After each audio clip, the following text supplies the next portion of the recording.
ایمان والو، اپنے باپوں اور بھائیوں کو بھی اپنا دوست نہ بناؤ اگر وہ ایمان کے مقابلے میں کفر کو عزیز رکھیں۔ تم میں سے جو لوگ انہیں دوست بنائیں گے وہی اپنے اوپر ظلم کرنے والے ہوں گے۔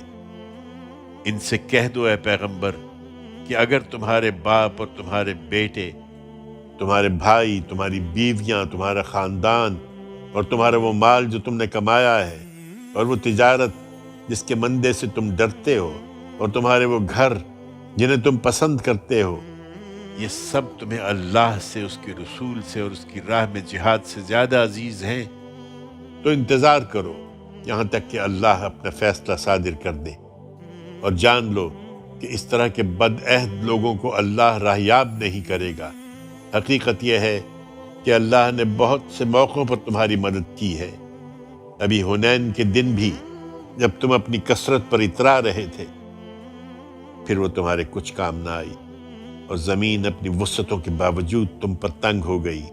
پھر تم پیٹھ دکھا کر بھاگ کھڑے ہوئے۔ بالآخر اللہ نے اپنے رسول پر اور اس کے ماننے والوں پر اپنی سکینت نازل فرمائی، اور ان کی مدد کے لیے ایسی فوجیں اتار دیں جنہیں تم نے نہیں دیکھا، اور ان لوگوں کو سزا دی جو پیغمبر کے منکر ہیں، اور اس طرح کے منکروں کی یہی سزا ہے۔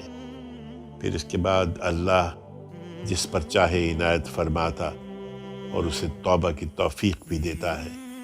اللہ بخشنے والا ہے، اس کی شفقت ابدی ہے۔